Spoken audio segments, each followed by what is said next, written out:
Brought to you by Penguin.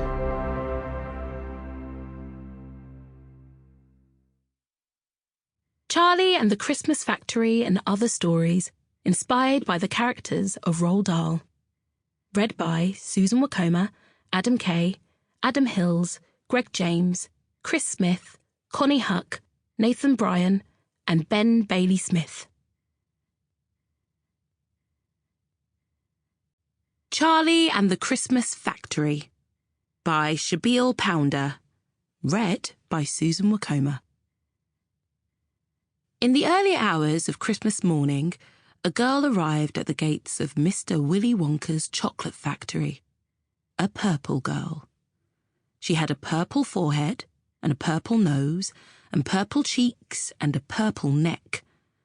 When she removed her woolly gloves, it was plain to see that there was not an inch of her that wasn't purple. Every finger was purple, even her nails. She gripped the icy gate so tightly that the deep, dark purple on her knuckles drained to violet. At her feet sat a large, wriggling sack. Inside the factory, while everyone else was still asleep, Charlie Bucket was busy preparing for Christmas Day. He had transformed the grand chocolate room overnight. Its edible grass was now covered in sparkling white chocolate that crunched underfoot like crisp snow. Candy baubles hung from Yule log trees made of scrumptious chocolate sponge and the whippiest whipped cream. Gingerbread men sprouted from flowers painted in red, green and gold, along pathways paved with warm mince pies. A cinnamon mist filled the air, making the whole place smell deliciously festive, while on the bubbling chocolate river, Mr. Wonka's pink boiled sweet of a boat was decorated with twinkling edible tinsel. Charlie eyed the tinsel hungrily, especially the bits trailing in the melted chocolate, but he had promised himself he wouldn't eat a thing. Not until the children arrived.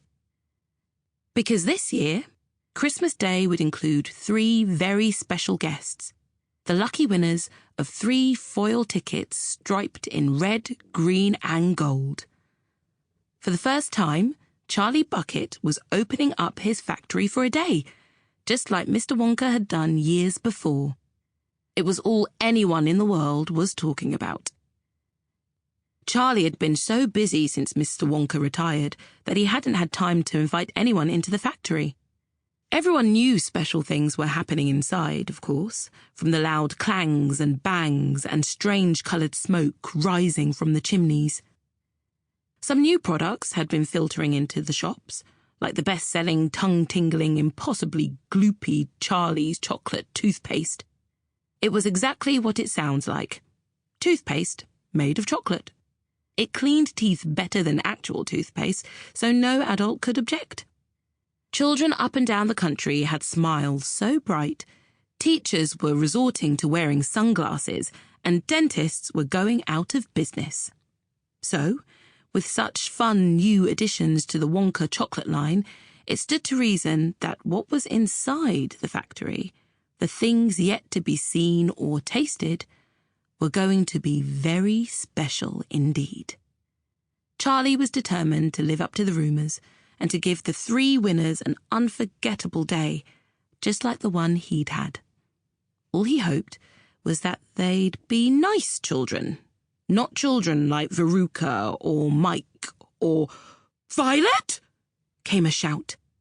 And Mr. Willy Wonka clattered into the room wearing a dressing gown made of purple velvet, just like his signature coat.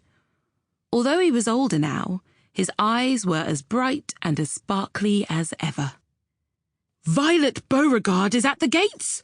He turned to an Oompa Loompa and said, "Still very purple." Years ago, when Mr. Wonka's finest gum creation was in its development stage, Violet had chewed it and turned purple.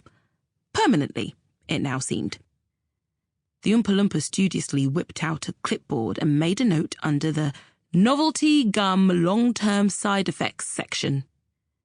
Charlie... Sample complete. Ready to continue?